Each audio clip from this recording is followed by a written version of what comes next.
Hello and welcome to Onboards, a deep dive at what drives business success. I'm Joe Ayoub, and I'm here with my co-host Raza Shaikh.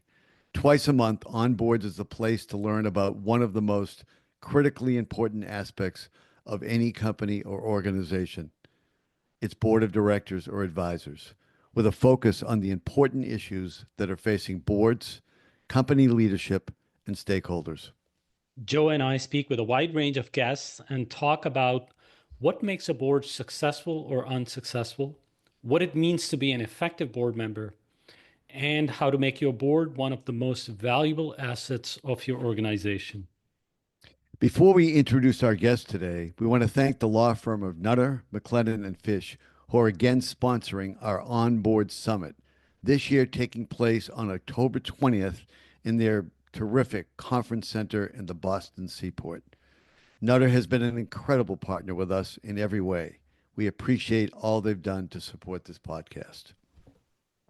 Our guest today is Raffaela Rein.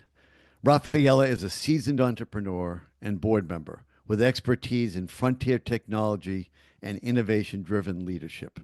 She began her career as an analyst at BlackRock, and she launched 3 companies for the world's largest incubator, Rocket Internet, across China.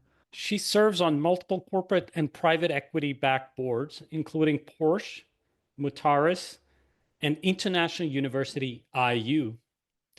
As the founder of WildWildVentures and CareerFoundry, she has scaled startups to 120 plus employees and advised many venture-backed businesses. Raffaela serves as a board member for the German startup Verband, where she helps improve legislation for startups. Raffaela was named one of Forbes' top women in tech, and she is among Europe's most influential women in startups and venture capital. She has built a career at the forefront of business reinvention. Welcome, Raffaela. It's great to have you as our guest today on Onboards. Thank you so much for having me. I'm excited to be here. We're excited to have you. And let's start with your background and your professional journey, because it has really informed where you are currently, which we'll get to in a few minutes. So start with even as far back as BlackRock a little bit, and then talk about the work you did at Rocket Internet, and then we'll go from there.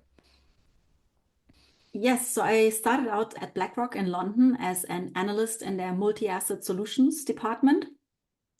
And that was in 2009, so right after the financial crisis. And you can imagine it wasn't the most exciting time to be in finance, but it was actually very exciting at BlackRock, because BlackRock used the time to acquire iShares, for example, and made a couple of very major moves that turned BlackRock into what it is today. So, Wow. it was an exciting time. And it was also the time when Rocket Internet, which is famous for taking successful tech companies and replicating those ideas in other parts of the world, or infamous, you can say even. And they were specifically targeting people from places like BlackRock, like Goldman, to come work for them all around the world. I was approached to move from London to Beijing to start a company for them. And I was 24 at the time. It sounded like such a challenge and such an exciting opportunity. And so within a few weeks, I packed my bag, moved to Beijing, and we launched what was a copy of Groupon back then.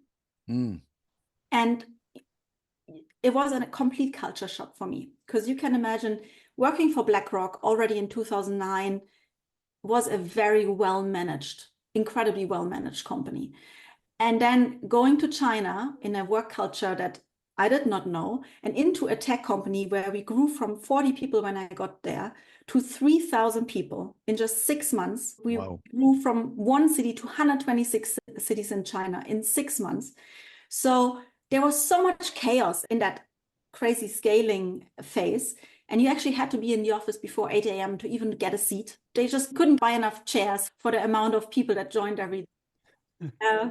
But I also realized I love that. I love that chaos that you have in building something new, where you do not have established processes yet. You don't know always what the best way from A to B is.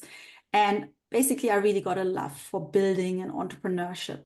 So at the end of that time, I didn't just do China. I also built, after that, a company in Australia for Rocket. And then they sent me to Taiwan to do the same company again. The companies in Australia and Taiwan were both fashion marketplaces, a little bit like Zappos, you can imagine it.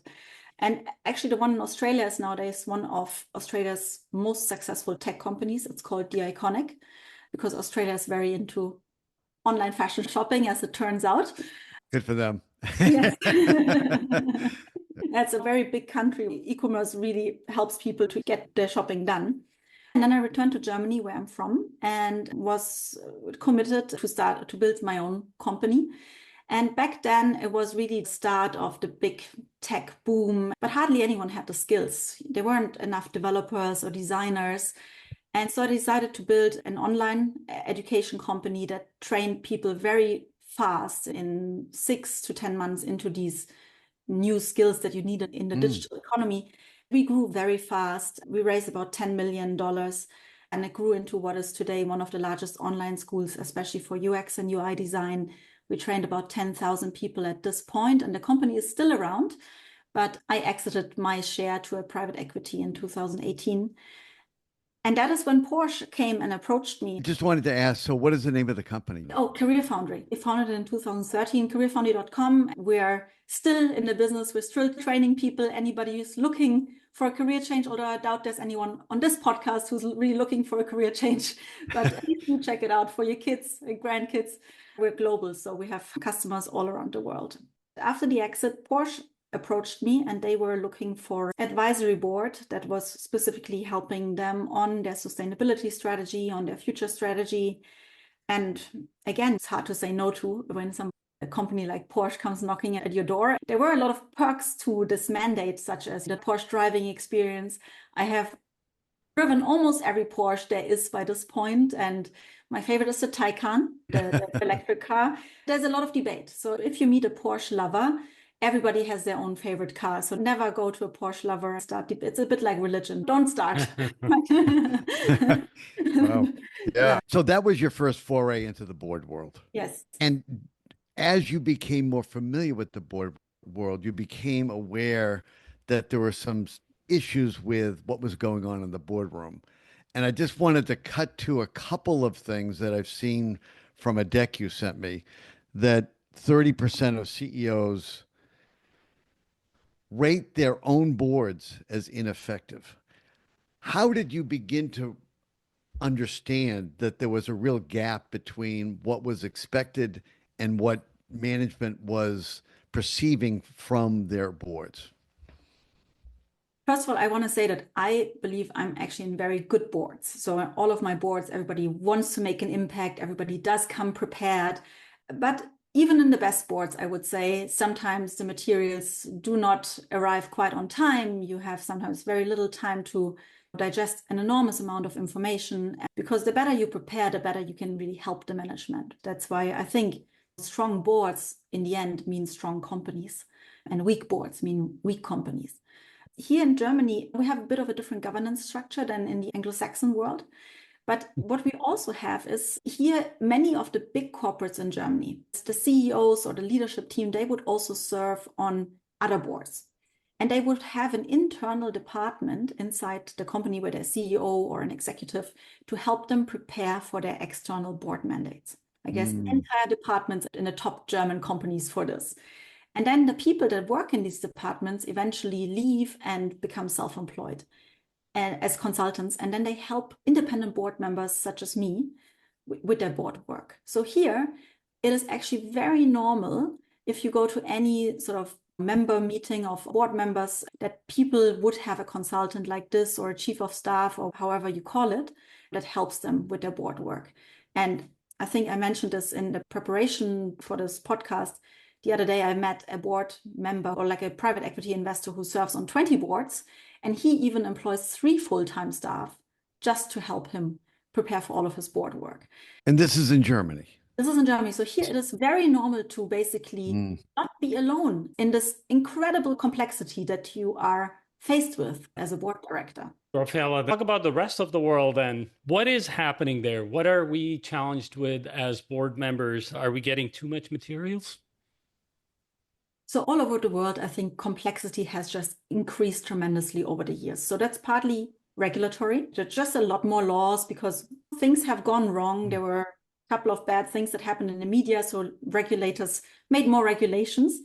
But at the same time, you also have just a lot more items that need now board oversight that didn't used to. So if we think about ESG, AI, cybersecurity, those used to be part of the legal department or part of the IT department, but now all of these items need board oversight because they are critical governance items for the business. So all of a sudden, board directors don't just have to be maybe an expert in a certain area. They have to understand the risk, like what AI governance means. They have to understand multiple ESG regulations, and they have to understand what cyber risks mean. They have to understand if the company is set up for all of these things. Basically, just the breadth of expertise and the breadth of know-how you need to have and need to gain very rapidly as a director these days has accelerated. And just alone in the last 5 years since I've become a director.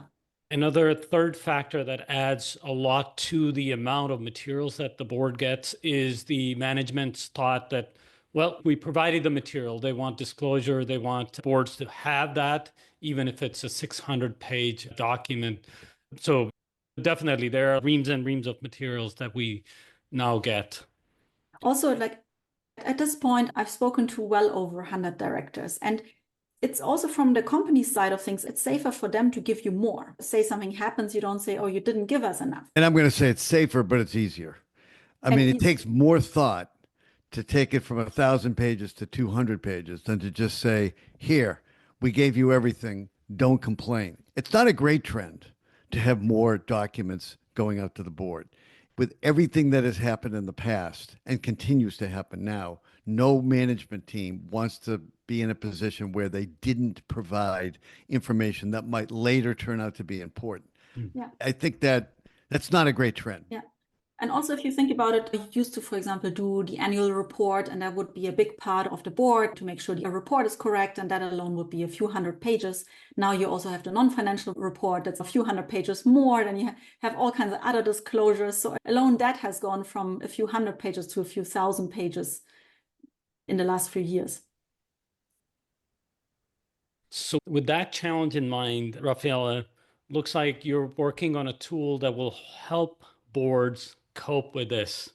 Talk about what you're building. As I mentioned earlier, here in Germany, we have this system that you can get a consultant or chief of staff who actually helps you, not just with your preparation, but also with thinking things through deeply, doing deep market research, basically doing weeks and weeks of work to help you prepare for a board meeting. I actually hired one of these consultants when I had one of my first mandates, and I felt fantastically prepared. I was really, you can say, one of the best prepared persons in the room. I obviously then could have more impact in the meeting. I could help ask maybe more impactful questions. And it was fantastic, but it was also very expensive because it was an actual person who did weeks of work for every board meeting I would join. Did you feel like you were giving someone else some of the work you should be doing as a board member? Yes and no, but I'm an entrepreneur, and in that sense, I believe I'm better by not doing everything alone, because that's how companies are built. If you only had one-person companies, nobody would have gone very far. I do actually think there's people that are better at many things than I am, and I do generally like to rely on people that are better or work with people that are better than me. Other aspects. Makes a lot of sense. Yeah, from that experience, I thought, now with Gen AI, especially with AI agents, which is sort of the latest version and the latest hype also in this AI cycle that we're in, they can actually act like human analysts, or even better, because they can do weeks of research in an hour. And the first time where it's actually possible to do what this human board analyst did as a technology service, it just wouldn't have been possible before Gen AI. That is what I'm currently building. It's called BoardLens. You can imagine it like as if you hired a Goldman Sachs analyst who works exclusively for you. And this is a person who's both trained in financial analysis, but also market analysis, due diligence, who maybe even has an auditing background, and basically really supports you in all endeavors of the board, also regulatory side, and helps you both save time, but also make sure you really fulfill your fiduciary duty. You have a bigger impact in the board meeting, and in the end, also potentially foresee vulnerabilities and risks faster. And that way, you can help the management steer the company in a better way. So, what will be different in the product you're developing, Board Lens, from someone using their company's custom AI copilot or some other custom copilot? How will it differ what you're developing? So first of all, most boards do not have access to any copilot, even if the company already uses something like that. At least none of my boards do I have access to this. But we could get there. But I think we will go 2-3 steps further than a ChatGPT or Microsoft Copilot will ever go. Like, we are building a whole dashboard that doesn't just help you critically and think through the board materials, also do market research, regulatory research, and is really trained to think like an analyst, not like a large language model. So maybe to explain this, a ChatGPT or a Copilot are a so-called LLM, a large language model, but they're still not thinking like a human. Whereas AI agents, they really think and act like humans. So they can do a full-on financial analysis and actually pick out if they think something might be, an irregularity or doesn't match up. But they can equally go out and find, for example, out of all of the media coverage a company may have on the internet, they can say what of this is relevant for you as a board member. So they can do what would take you weeks in research and present it to you in a few hours. One more thing, we will also train it, for example, on cases where things have gone wrong, that it can detect risks early, flag risks early.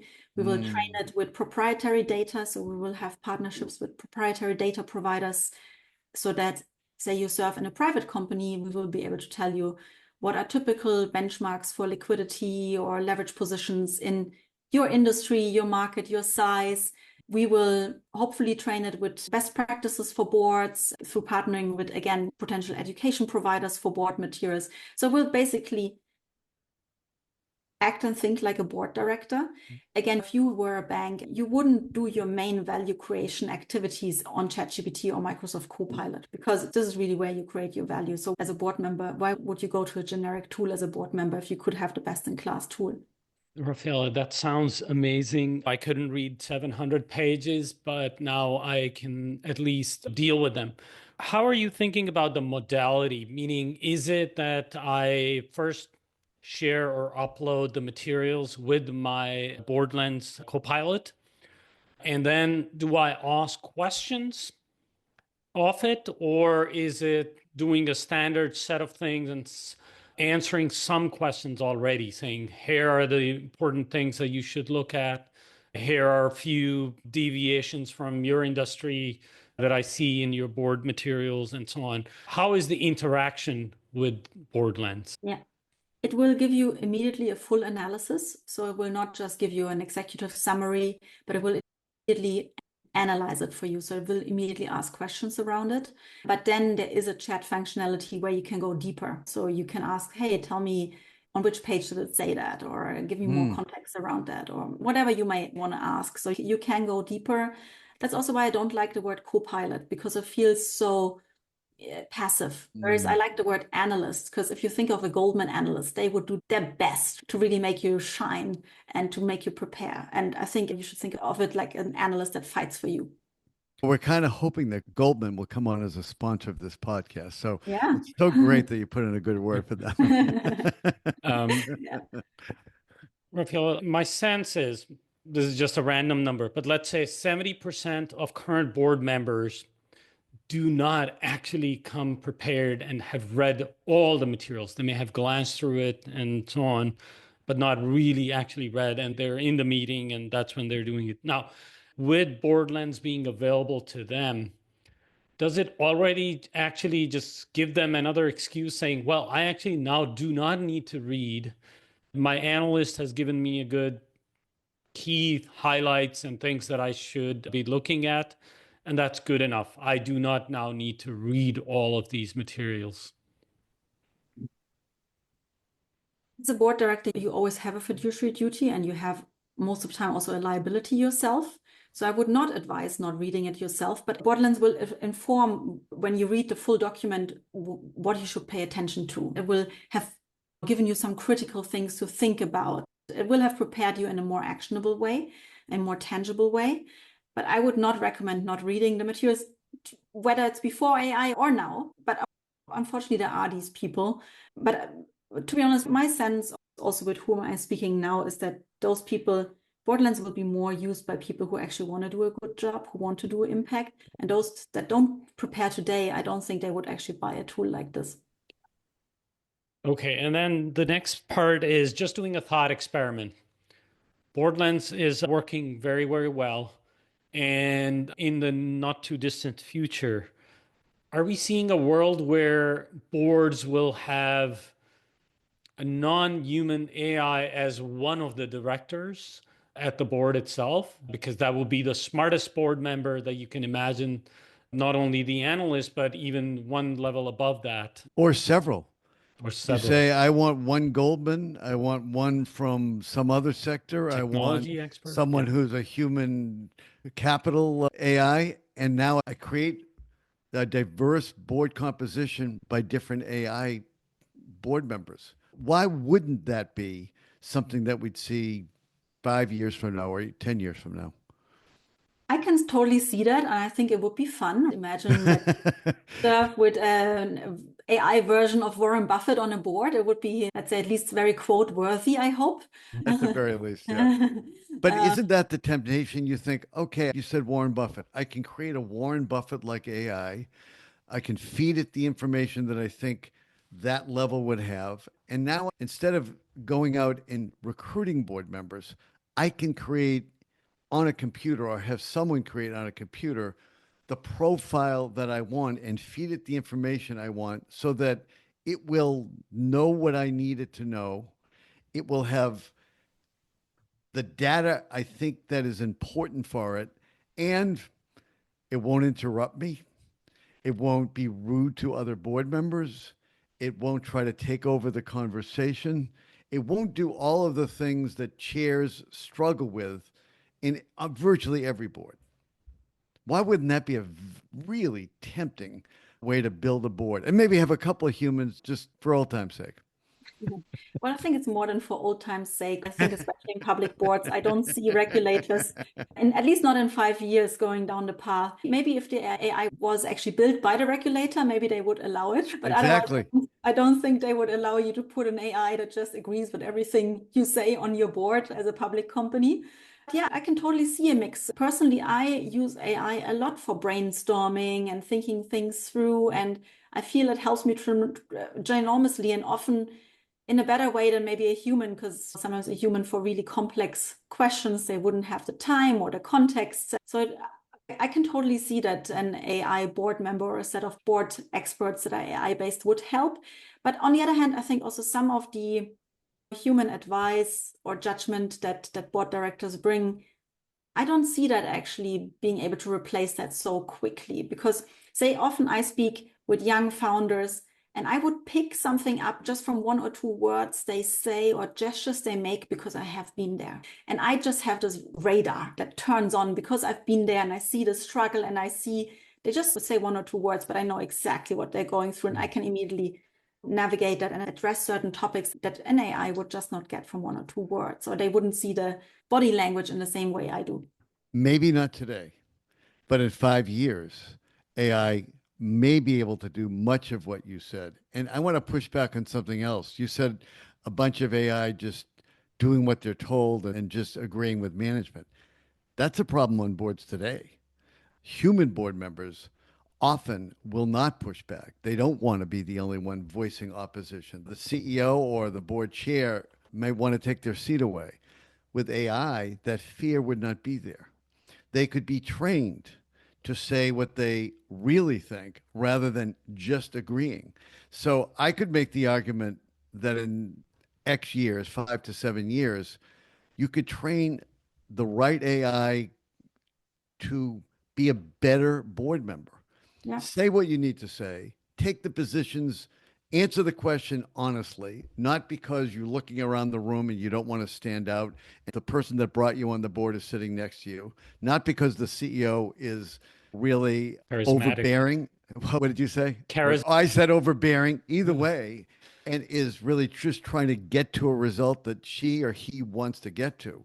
AI may not care about that. So I could make the case that AI actually solves some of those problems better than almost any human. I could definitely see a world where the regulator says one of the regulatory board members has to be on your board. But I think also that brings up a philosophical question, because that could then mean, will all politicians be AI at some point? Because there's a lot of things that are flawed, and potentially an AI would be less susceptible to certain, Yeah, I think this may go in phases. And the first phase is the analyst. And then the next phase is that it is a non-voting board member with expertise, skills. They're saying everything, but they don't have the human vote or the fiduciary vote for it. And I think phase 3 might be the vote as well that comes. I think for that, society and regulation has to be ready to accept that the vote will also come from AI. Yeah, I think the regulation issue is going to be front and center. What is it that is going to be required? Do you require a certain percentage of humans on a board? Do you require that the votes are taken in a different way? it's like what we had with the min quota. You'll have a human quota. Yeah, I would say this is a little different than that, though. Right. But it is like the tables are turning. Yes. That's how AI will take over and rule us. Either you order the machine what to do, or the machine orders you what to do. But this is incredibly fascinating, and a future to kind of look forward to that makes us all more efficient, effective, and be able to manage risk better. I would say also it's something that we need to give deep thought to. And I'm curious, just to kind of close out, how should we be thinking about the future? AI is here, and it's just going to get more and more advanced and more sophisticated and have more and more human-like skills. What do we need to be thinking about to make sure that the future, at least in the boardroom, is balanced so that there's a mix of AI and humans in the boardroom? How do we think about that, and what kind of regulations might we want to consider? That is a very good question. And in the end, no one knows where the future goes. What I do think, I'm generally a believer to go away from the pure box ticking and really thinking, what can I bring into the boardroom? What are my unique skills as a board director? And how can I support management, help on the governance? In different companies, also more support is wanted, or in some also less. So it also depends on the circumstances. But in the end, yeah, I believe it's asking, what is my unique source and how can I bring that in more? Because I think sometimes on boards, there's a very strict agenda, and it can be easy to not bring in your own lens on topics, or, for example, suggest to speak about certain things that are happening. At the least, we should all have conversations about AI and how the company is not just tackling the risks, but also the opportunities of AI in the company. I think it's things like that. And if the company is perfectly covered, all fine. But I think, especially when it comes to AI, probably everybody can do more. Also, when it comes to the team, how do we get the team to wanting to explore AI and use it in the best possible way and make the company more effective? Yeah. Raffaela, speaking of using AI, one of the obvious things that will come up and must have come up is the confidentiality, security, and privacy of the information, that very important and sometimes sensitive strategic information that is being now shared with Boardlands or AI in general. How do we alleviate those concerns? These are concerns are absolutely valid, and that's why directors should not upload anything into ChatGPT or Copilot, at least not if there's not an enterprise version that the company has bought. But at least in all of the boards where I serve, we, for example, have enterprise versions for most of these tools. And normally that means the data that is uploaded is not used for training. It is SOC 2 compliant. It basically stays within the environment and it doesn't leave. It doesn't get blasted out into the internet for everybody to see, quite frankly.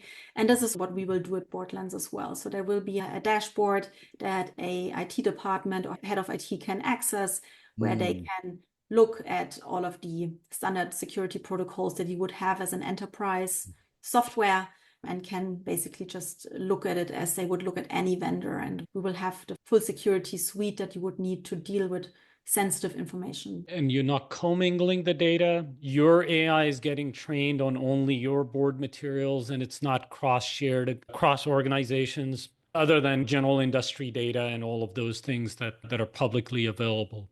Exactly. That's obviously very important, because as board directors, we have a fiduciary duty not to disclose any non-public information. And I certainly wouldn't want to violate that. I think you get a high fine if you do. So we make sure that won't happen.